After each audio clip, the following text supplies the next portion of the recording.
Sweet Christmas, ladies and gentlemen. It's Mozz, it's Chaz, and we really want to talk about the sound of one fist defending. In the kitchen of hell, the heroes are the devil. Let's defend ourselves. Okay, hey everyone, this is season 1, episode 2 of Let's Get Defensive. This is a unique item because we actually recorded this a while ago, and then, as it turned out, our audio didn't record, so we had to go back and re-record it. So, we actually have already done the whole season, and we're going back to episode 2, but that's okay, because it's a good episode. I am your host, Charlie, the Professor Esser, and with me, as always, is my skinny rich friend... It's Mozz. Hey, Mozz, glad to have you, as always. Tonight's episode is Mean Right Hook, episode 2, season 1 of The Defenders. Let's see here. Directed this week by S.J. Clarkson. Our writers, credited by credits go to Douglas Petrie and Marco Ramirez. Lauren Schmidt and Marco Ramirez have the written by credits. Lauren Schmidt was credited as Lauren Schmidt Histrich. And Matt Owens, our hardest working man in show business tonight, is our story editor. Okay, so tonight's episode opens up with a scene that will have a little more context later on, which is Alexandra. Well, actually, it opens up. Okay, so it opens up on the roof, right? Yeah, it opens up on the. You're right. I'm getting ahead of myself. It opens up with Daredevil after the quake. So far it's just Matt. Well, fair enough. So it opens up with the quake and the street and panic everywhere because, of course, there's just been a major explosion underneath Midland Circle. And Matt is on top of the roof in his suit and glasses and tie, and he hears the screams of criminals, to be honest with you. And this is one of these items that I think is kind of important here, is that when he hears the screams, it is of people who are trying to steal from someone, people who are taking advantage of the situation, and who are under duress because someone else is tired of criminality and is taking their vigilantism into their own hands. So Matt runs to the aid of the people trying to steal to defeat the man defending his property with his Second Amendment right to bear a shotgun. And I think this puts in perspective the basic problem with vigilantism, which is that, of course, sure, Matt can pick out who is the right party and who is the wrong party, but not everyone is Matt Murdock. And that is the situation we open up with. Yeah, but I mean, at the same time, it's like he doesn't know if the guy was planning on using his gun or not, He just goes in and starts assaulting the man. So it's like, I guess the point is just to raise the question, where is the line? Who should we stop or not stop? You know what I mean? He's being a vigilante right now, and so was the guy defending his own turf, Yeah, well, and not for nothing, this is clearly a shopkeep. He makes his living by selling these wares. These young people, and they're clearly young people, are opting to take his stuff because, hey, riot. I mean, you can put in an entire generational statement here about young people not respecting property rights, but in the end, it is about a guy using his gun to protect himself, and Matt Murdock, as the self-designated vigilante, stopping him. And maybe that's right, because, of course, murder is a far more severe crime than theft. And one imagines that maybe is the argument to be made. But still, it is this idea that every vigilante has to do with the fact that they are not as pure as they think themselves to be. Right. And we go from that scene into Trish talk. Trish talk. Yes, Trish talk. Where we do see the efforts of the conspiracy. We see Trish trying to get to work, cannot get to work because sinkholes have opened up in Manhattan and streets are closed and you can't get from one place to the other, which of course is the difficulty in general and the, I guess, nightmare of the city is this idea of being trapped within this place of 8 million people, not being able to figure out how to get out. But she does get to her work. When she is there, she gets a call in from a geologist in Brooklyn who tries to explain to her how the science of the story that's being fed to everyone does not pan out. And then we get the cutoff of the mic, and we are told that word from up on high. Yes, word from up on high that not a discussion. We are stopping this conversation now. We're going to interview the school superintendent. A secondary interesting point about human society that the school superintendent, the person in charge of educating the next generation of human beings, is considered the fluff piece above everything else. That this should actually be a very important conversation, but actually pushing it off to the side is meant to imply the frivolity of it. But moving right along. We do get to this scene of Alexandra and the musicians. And this is one of these moments where it makes so much more sense in later context. Now, in the penultimate episode of this series, we are going to see Alexandra listening to classical music on a Victrola that is breaking down. And in this scene, we see humans making this music live in that moment perfectly fine. And what I think is maybe meant in this moment is this idea that life is great. Life is wonderful. But life kept in amber is no longer life. And this idea of freezing a moment, which is what the hand essentially does, is they freeze this moment. It is meant to break down because it is the very antithesis of life. Having watched the whole series at this point, going back and looking at that, I say, oh, I think that's what they were trying to say there. I may be giving too much credit to Scott Buck, but that's what I saw. No, I like that a lot. Yeah. And then we move on from there. Let's see here. Next time I think we get Foggy and Matt at the diner. Yeah, reconnecting, or at least trying their best. Trying. I don't know if it's their best, but they do try. Well, fair enough. And of course, Foggy looks at Matt's knuckles. Yeah. And he sees what he's seeing, and he says to him, I can see what you're doing. Yeah.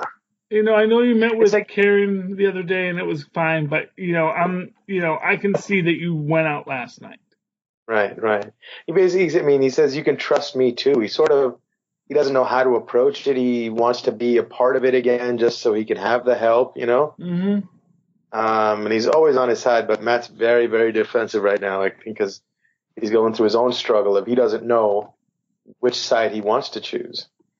Well, yeah, and for what it's worth, what we get through as we go through, this is actually a good episode to watch before we review the last episode, because I think there is a lot of weight in this, which is this idea that, what is right for Matt Murdock is not necessarily what's right for the city. And you can look at these moments and you can say, Matt, what you're doing is bad for you. See, I disagree. I feel Mm-hmm. like what he's doing is exactly what he should be doing, and he just hasn't come to that realization yet. I think he does so later on in the season, but he's struggling with what society wants him to be, which is the good lawyer that has friends and takes care of his friends, and what he feels like his destiny is, or what he needs to do in order to be complete and fulfilled, is to go out and be useful to the city that way. So I Mm-hmm. think he's really just struggling with getting in touch with who he really is, and he Are, hasn't done it here yet. are you talking about Matt or are you talking about Foggy? I'm talking about Matt. Oh, see, I'm talking about Foggy. Oh, Oh, interesting. so my take on see, because Matt wants to be Daredevil. That's my Right, take. Now, right, yeah, he may be going back and forth on it, but he wants to be Daredevil. right. To me, the emotional arc in this scene is Foggy, and this is Foggy saying, "You don't have to do this." And throughout this episode, we do see Foggy basically saying, Matt, there's other ways to be a hero. Right. And we actually, and it's an interesting aspect as we look at it in the context of the whole series, because every time Foggy thinks he's pulling Matt out of the fire, he's pushing him deeper in. It is this item where he says to, Matt with regard to, because at the end of this episode, he gives, well, prior to the end of the episode, he goes to Matt and says, "Here's all this pro bono work I've been given. You Right. do it." Yeah. And, it's what you want to do. It's you being a hero in your own way. And then, of course, later on in this episode, he gives him the Jessica Jones file, Right. which is the entire reason he gets pulled into the mess in the first Right. place. Right. Right. Right. Right. Right. So even as Foggy is trying to tell Matt he can be something other than Daredevil and still be a hero, Matt winds up having to be Daredevil and having to be a hero. So, Yeah. Yeah. um, I know we have mentioned in this episode, and I know at this point, when we were recording this originally, we were discussing the colors of the episodes Right. and how each person's scene is denoted by a color.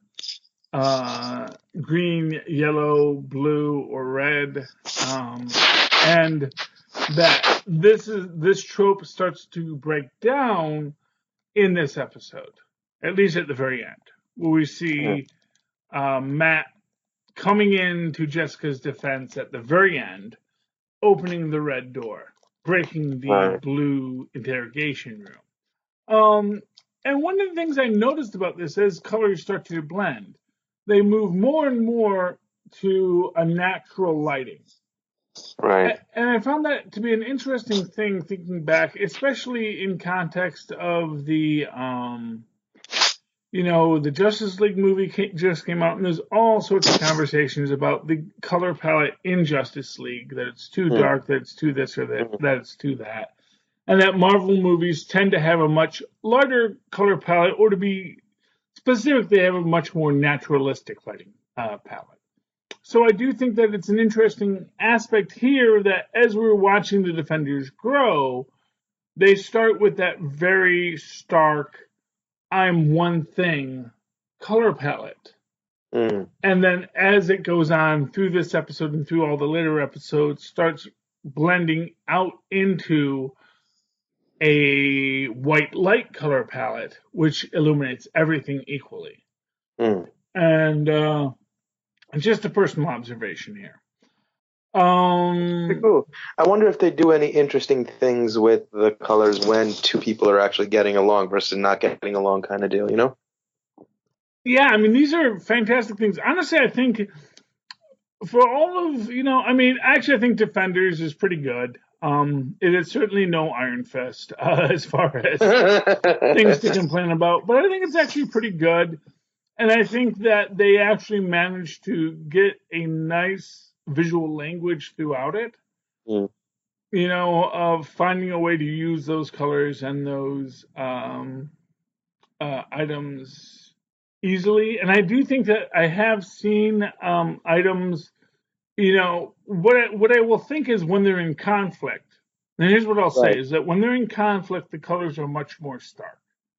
right, So so at the end of this episode, when Danny and Luke Cage meet, it is green, green, green, green, green, and then a bright yellow key to let you right. know to let you know that Luke is back Luke there. Cage is on the scene. Yeah. And then you're going to have your battle, and there you don't see any colors, but I think you get the idea throughout that as they're fighting, you know, the Luke Cage Danny Rand dynamic Mm, is being played out, maybe in a more muted way. That basically you need the colors before you get the fight, and then once you get the fight, then you just see that. And then, right. I always think it's very neat that, Danny Rand's color is green, but the Iron Fist is yellow, which of course is Luke Cage's color, Right, right, right. showing that they're really meant to be together. Right. That and Stick's sort of main color is always green too. Mhm. And he's part of the hand, so I mean not the hand, yeah. The The chased, yeah. chased and Kun Yeah. Lun and that whole thing. So And that may be appropriate as well. mm. This is the scene in which is this the scene? Is this or is that next episode? No, does he cut off his hand in this episode? Or is that No, no, not that's yet, next not yet. episode. It's the No, next episode. no, yeah, Yeah. that's right. Yeah, so although it kind of bugged me when I was watching it this episode because of course, Alexandra comes in and she says, I know you, you know me, so we're going to take off your blinders, and they take off the bag so Mhm. that Stick can see, except Stick is already blind. Right, right. So why even bother blindfolding him? It's an odd moment, but it is the moment that we're in. Right, right, right. I think Stick even makes a remark about it. Yeah. I didn't hear that, but it's entirely possible. Oh. I've been doing my binge rewatch to get Mm. ready for this. So, yeah, he probably does make a comment on it, and because that would be appropriate for Stick. Yeah. Um, and Stick is captured by the hand, and they're conversing because, of course, as we learn in this episode, they have gotten to the bottom of the hole, and there is the great vault in which the magic MacGuffin lies. Mhm. And, Gao, and it's an interesting thing in this because they make this point in this that Gao is always willing to take the less obtrusive path. Mm. Gao is okay to use her power when she can use her power, but if there is a Right. chance to deflect, to move away, she will always take it. And of course, Alexandra, that is not her way. She is push forward, push forward, push forward. And it's interesting to ask the question of who is really in the right in this. Because I think on a very real level, Gao has the right take. Right. You don't fight this. You move slowly, you move carefully, and you be subtle. You don't have to be someone pressing forward because, as Gao would say, we live a very long time. But Yeah. as Alexandra would say, we aren't living that much longer right now until we get through this. So, Well, yeah. I mean, she has a different set of parameters to work with. She's actually dying. Gao's not. exactly. And that, of course, is sort of how Gao maybe approaches these things, Mm. which is that Gao is seeing this as, I'm not dying yet, I have more time. Right. And does not see a reason to go through all this worry just because Alexandra, who no one really likes anyway, Mm. is dying. You know, they'd rather see to Alexandra tying up her affairs than Alexandra commanding further destruction. Yeah. But she is still in charge, so they press forward in classic supervillain style. Mhm. Um, in this entire plot line, we do have Jessica tracking down her architect. When she finds the architect's location, she finds a ton of C4, Yeah. uh, creating a domestic terrorism concern. And then Now, later, yes. do they find anything else there? Or just Well, the C4? Anything that points to the bank or anything like that? well, that's because, of course, while she's there, Jessica takes the blueprints of Midland Circle, Hmm. which is, of course, the subtle action she does that Misty notices and causing Misty to walk through this as well, to which will eventually get. Well, Luke Cage is actually already involved because, of Hmm. course, of the white hat scenario, the white hat issue. Right. And we do get that very nice scene with Turk in this, where poor Turk. Um, for a guy like Turk, you do feel sorry for him at some points in these stories. Yeah, he's just trying to make it the best he can. Yeah, well, the best that he'd like to be. Right. Wow, fair enough. Yeah, his choice of criminal pursuits is his choice. But yeah, he's just trying to make his livings, and then these other. But Yeah, of course, when you make your livings in the criminal world, other criminals, of which vigilantes are, they do get in your way and they do cause you trouble. right. But And I mean, like, if we're going to constantly make the argument again, as he does when Danny catches his friend and is about to beat him up, and he's like, hey, he's not really the hand, he's just a foot soldier. You apply that logic a little bit further out, and you say, he's not really a bad guy. He's not really doing the worst stuff. He's just trying to get by. You know what I mean? I know what you mean, and that is the conundrum of the. Well, honestly, it's all of law enforcement's conundrum. Because so much of law enforcement, especially when approaching larger crimes, is based on that idea of let's take a little guy and get him to roll on a bigger guy, you know? And, you don't want to let the little guy necessarily go, but at the same time, you do want him to be intimidated enough that he's going to give you information on Right. the big guy. Right. Right. That is, like I said, that is the conundrum. Because it's always a conundrum of one shape or another. Um, So meanwhile, we get that nice scene of because of course Luke is looking to find a place to hang out with the ne'er do wells of the city, and Claire points him to trouble in a pair of dice, Yeah. um, because Elmore's wasn't the cool spot anymore. We have to have a very very a very very stylistic name for this now apparently. Yeah. Yeah. It's um where it's where all the hot stabbings are happening, yes, apparently. exactly. A wretched hive of scum and villainy, as they say. Yeah. And they go into the wretched hive of scum and Luke goes in and of course quickly finds Turk. And I tell you, I am so torn. This is my thought on Turk. Is he selling fake gold watches or real gold watches there? Who is Oh, he? I've Is he? got to believe that they're fake. You have to believe that he's scamming the criminals. Yeah, yeah, absolutely. There's it looks, I know it looks fake, but that's real gold. They got me Right. thinking, but he's making a good sales point, which is, no one's watching, and so I can take all the real gold and I can sell it to you at low factory to you prices. Right. And And, I gotta imagine if they were real gold, these wouldn't be the people he'd be selling them to. mm, well, yeah, I mean, fortunately, in our current day and age, we have such a market for gold that you can go to a local gold dealer and just say, I have some gold, and they'll give you money for it. Cash for gold. Right. It's an amazing industry currently because I have no idea how that industry sprung up, but that's the industry we're dealing with today.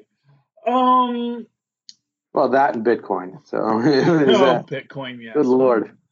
Oh, I knew I should have mined some when I had the chance. Mm. Oh, although I guess you Or could, even purchased some.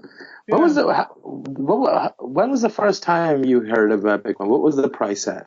Oh, it's probably like $100 a coin when I first heard about Really? it. Yeah, I I mean s- it was a while ago. Yeah. yeah, I used to get online with the Tor network and get on to the Hmm. um what was that the website for all the illicit activities and substances and whatnot. Oh, Silk Anyway, Road. so Silk Road, yeah. And Yeah. Bitcoin at that point was I think it was $3 a Bitcoin. Oh wow. Yeah. Oh. $3. That's the first time I heard about it. I was like, oh my God. And now it's like, what was it, $16,000 yesterday? Yeah. It's a lot of money now. Well, because Ooh-wee. you know what it is with Bitcoin, and I'll tell you exactly what it is with Bitcoin. Is it's a relatively untraceable currency, although relative is a relative term, Right. because it is actually incredibly traceable. But That's the whole point. Yeah. it has become no traceable. It's actually very easy if you have a nerd and time to figure out exactly who made every single purchase with Bitcoin. That's how it works. And the thing is, but it became the currency of the underworld, and there's a lot of money that goes through the underworld. Right. So suddenly, this idea that, oh, here's this limited currency that we can use. And honestly, if I were a conspiratorial type, I would say that the FBI created Bitcoin because it's just crypto enough that you can have the illusion of anonymity for small crimes, but if you start using it in a large quantity, it's very easy for people with lots of computers and time to look at it to trace back everything back to you. It's an interesting thing about Bitcoin, which is why they recently came up with a new cryptocurrency that is supposedly untraceable. Although, again, my rule is anything that has numbers in it isn't untraceable because Right. anything that has a number has someone looking for that number. And so I have never believed I in the think the anonymity other of part digital of it currency. that makes it interesting is not simply the anonymity, but in the way in which the value of the Bitcoin is derived and how it's not really controlled by a government. Well, That's yeah, really a very fascinating portion of it. And if you use that as a benchmark to view what's happening in other currencies relative to its price towards the Bitcoin, really you can learn some interesting things about where society's heading. well, yeah. I mean that. Well, and what I will say is, what I'll say is the theoretical economics of it are very Yeah. fascinating. The real world economics of it is that essentially it is a currency meant for anonymity, and so it is mostly used by people looking to move large quantities of money anonymously. So what you're really looking at with the value of Bitcoin is less the value of the currency and more the value of illicit activity. I don't Um, know that that's necessarily true. I wonder what the statistics are of what the bulk of it is used for. I think that was its most publicized sort of thing. That's what everybody liked talking about, how Bitcoin was being used for illicit activities. But um, the tech is, I think it's used for a lot more. Like banking institutions use it. Like JP Morgan and a few other banks have come out with their own blockchain technology to create their own sort of currency to fight how much people like using Bitcoin because it seems to be a fairer currency. yes, but not for nothing. J.P. Morgan also traffics in illicit monies as well. So, Well, fair enough. if our illicit customers want to use Bitcoin, hey, we'll give you a Bitcoin. There you go. This is the J.P. Morgan Bitcoin. I mean, let's be honest here. Is that money finds where it wants to go, and Right. like I said, my take on Bitcoin is that it's mostly a reflection of that dark market that we don't really get to see most. But that's my take on it. This is very much off of Mean Right Hook, the Defenders episode. Um, I think also Jessica is doing research at the library and keeps finding older and older records for this shadow organization. And at one point the librarian tells her that she has to go to the, what did she call it? The historical branch, yeah. Historical branch and make an appointment. At which point Hogarth runs into her and tries, once again, to keep herself and her supposed employee out of the way of this thing, which she sees coming as being a big one. Yeah, which is one of these things that, like, really, I mean, this is your basic conspiratorial conversation, which is that the minute that, Trish is talking about something on the radio, that's when they shut her down. The minute that Jess is looking into these files, not even digital files, but the actual hard files. And not even like typed up. They were handwritten records, some of them. Yeah, exactly. Yes. These are the things that they're seeing and they're operating with right now. And it's like, okay. But it helps the story. It helps the story. It is a comic book. We should overlook that. And the and it's to make you realize how big and deep and scary the conspiracy is. But yeah, so she realizes that this goes very deep. And when she gets back to her office, that is when we get the architect has broken into her office, because when she went to go find him before, he escaped and she found all the C4, and now he's got her man Friday essentially held hostage. And I love the line where he goes, "I'm barely on the payroll," which sort of implies that he, at least in some small way, is on the payroll, which is kind of cool that she's paying him. Well, yeah. Well, I mean, it is. Yeah, I mean, that's what I took from that too, is that I'm barely on the payroll. Meaning, yeah, I am associated here. I do get something for my trouble, but yeah, I'm not. I'm not making minimum wage. Is basically the take on that. Right. Right. And I like that. And you realize very quickly that the architect is way out of his depth here. Yeah. And maybe not a bad guy. No, he's not a bad guy. That's the thing, is he's not a bad guy. He is a guy who has realized something. You know what he is he is a guy who has seen evil, wants to fight evil, but who does not have the ability to really do so. Yeah. Seems to me like a cornered animal who sees the end coming and he's just flailing and swinging in any direction. Exactly.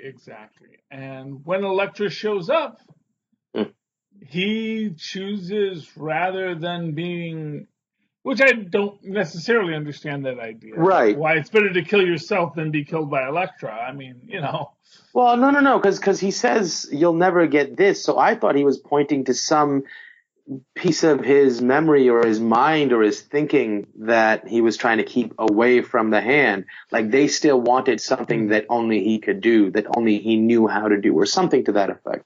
Yeah, and I imagine that may be what he thought. I guess my take on that is that that's what he thought was the case, is that he thought he had some knowledge, but no, he had already done his work for the hand. They just wanted to tie up the loose end. So they just didn't want him to talk. Exactly. And, problem solved for Elektra. Now, why Elektra, why then the fight has to go on from there is, well, I guess because, Jessica isn't going to let that slide. But, it ends there. And that's where we get our final scene with Jessica in chains at the police station, and in walks her lawyer, Matt Murdock. And of course, and that's where we get that big red door coming into her blue scene. Yeah. And after this, I think that we get a lot more blending of the colors as we go forward, which is nice. Yeah. Any final thoughts on tonight's episode, Mozz? No, I thought it was a decent episode, and it left me sort of wanting to see more of Daredevil and Jessica, because I think that's one of my favorite things about this series is the two of them, and this kicks it off right here. It's pretty cool. Yes, I thought it was a very good scene. I think all the characters interact very nicely in this series. I do think that, I do think Defenders was a good series. I like the fact that it only runs 8 episodes because it never really drags the way some series do. Sure. And so, I think this was a great episode, and look forward to talking about after this the ultimate episode, the final episode of Defenders, in just a minute. Although you'll have to listen on the podcast for, 6 more episodes to get there. Okay, Mozz, if you would like to talk to you about the Defenders or anything else, how can they find you? Oh, they can email me at mozzmanzor@gmail.com. That's MOZZMANZOOR@gmail.com. Or find me on Facebook under Mozz Manzor.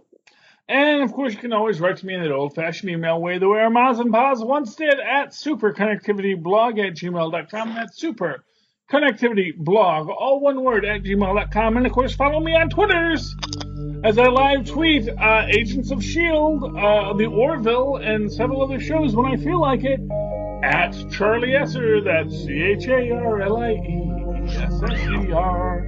Look for the 2 E's in the middle for quality. Oh, ladies and gentlemen, as you walk down those dark and mysterious alleys from Hell's Kitchen up to Harlem, always remember, the best defense is a good offense. Don't get defensive. Good night.